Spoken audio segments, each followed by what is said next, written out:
Professor, precisa completar a idade mínima para se aposentar agora em 2023?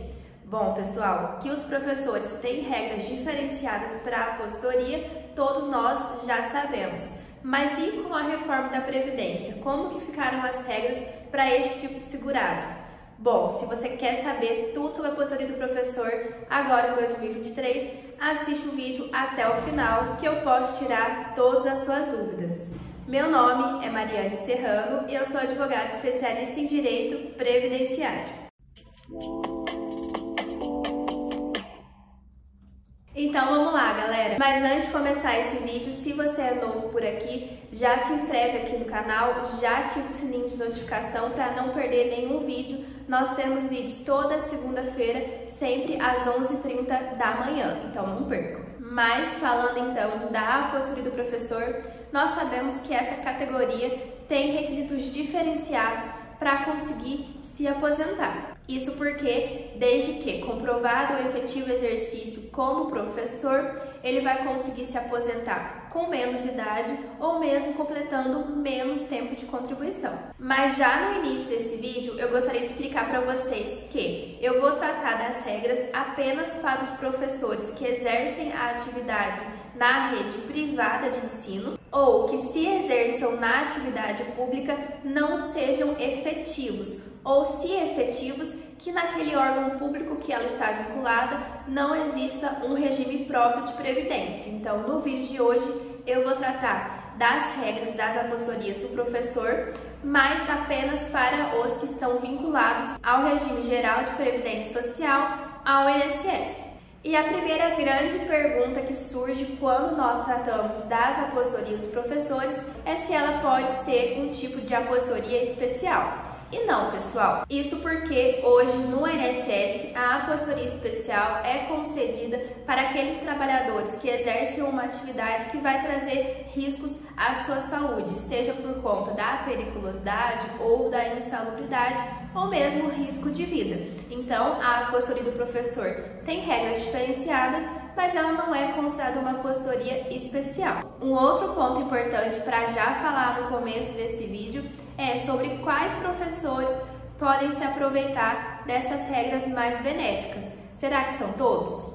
Bom, pessoal, não. Somente aqueles professores que exercem a função na rede de educação básica, no ensino fundamental até o ensino médio, vão ter direito a essas regras reduzidas. Ou seja, não tem direito a essas regras reduzidas o professor que dê aulas em ensino médio, em curso técnico ou mesmo em curso profissionalizante.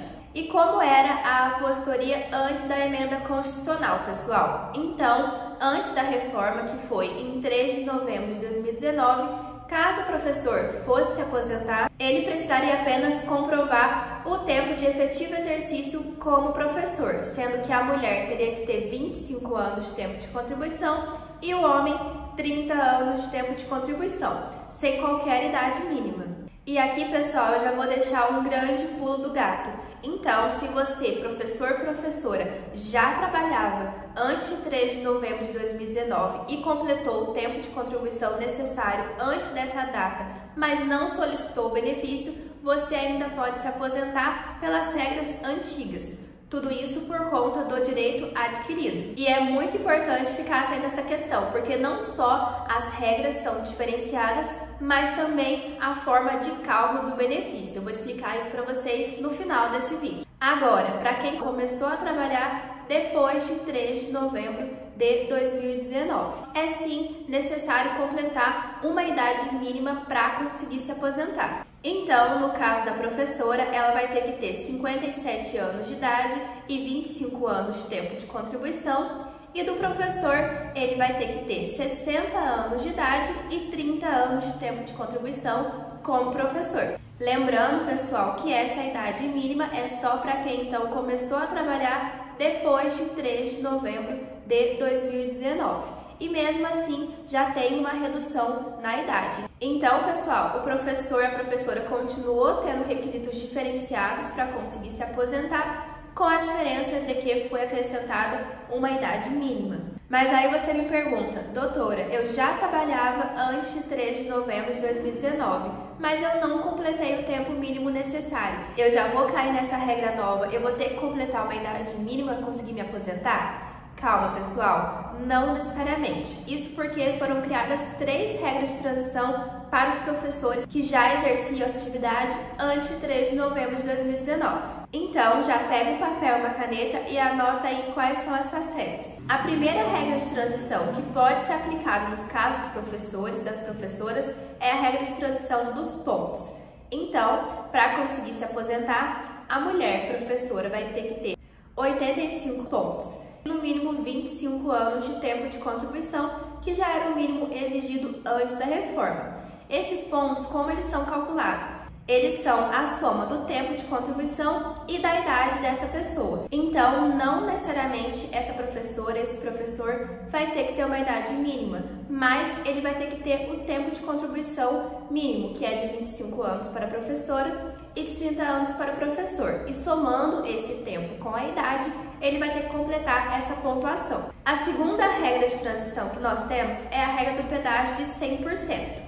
E para isso, o professor, a professora vai ter que calcular qual o tempo de contribuição que ele tinha até a reforma, até 3 de novembro de 2019.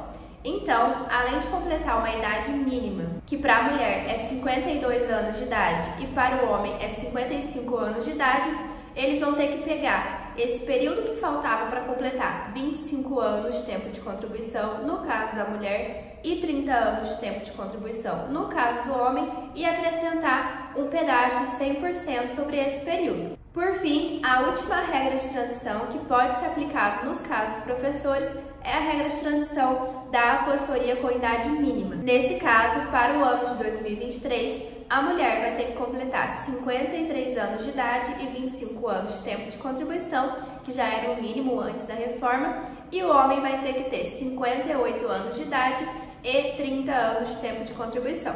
E como sempre, se você já me conhece, você já acompanha os vídeos aqui no canal, já sabe, o pulo do gato vem aqui no final. Se você exerceu a função de direção, coordenação ou assessoramento pedagógico, ainda que você não tenha exercido a função de professor, você também vai conseguir se aproveitar dessas regras mais benéficas para conseguir se aposentar. E aí você me pergunta então, doutora, como que eu vou comprovar a minha atividade? Como eu vou comprovar que eu era professora ou que eu era diretora e que eu era professora do ensino básico?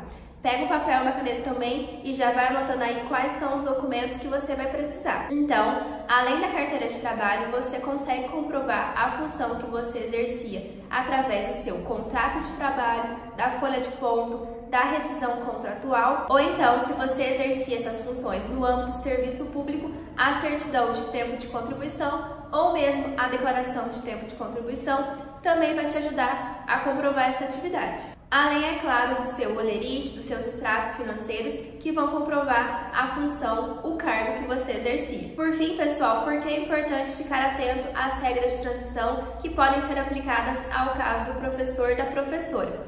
Isso porque, no caso das regras de transição, pode ser que mais de uma regra se aplique ao caso dele, e a depender da forma de cálculo é que ele vai conseguir um benefício mais vantajoso. Lembrando que se ele fosse aposentar pelas regras de direito adquirido, se ele fosse aposentar pelas regras vigentes antes de 3 de novembro de 2019, a forma de cálculo também é diferente. Isso porque pegava-se 80% dos maiores salários de contribuição e fazia-se uma média. Sobre essa média seria aplicado o fator previdenciário que reduziria o valor. Já depois da reforma da Previdência, caso o professor ou a professora venha se aposentar pelas regras novas ou pelas regras de transição, vão ser pegas todas as contribuições dele, desde julho de 94 até quando for dada a entrada no requerimento, e feita uma média. E sobre essa média, então, é aplicado um coeficiente de 60% mais 2% para cada ano que exceder 15 anos de tempo de contribuição, no caso da professora, e 20 anos no caso do professor. Bem complexo, né, pessoal? Então, na dúvida, sempre procure um especialista da sua confiança, que é ele que vai conseguir te orientar qual é a melhor regra, aquilo que pode ou não se aplicar no seu caso, quais são os documentos que vão te ajudar na comprovação da sua atividade e, principalmente, qual o melhor benefício que você tem direito. Bom, pessoal, era isso que eu queria falar com vocês hoje. Eu espero que essas dicas ajudem você, professor, professora, na hora de conseguir o seu benefício. Mas se ficou alguma dúvida, já deixa aqui no comentário que eu posso responder no próximo vídeo para você. Deixe também sugestões de temas de vídeo que vocês querem ver aqui no canal. Até a próxima, eu espero vocês. Um abraço!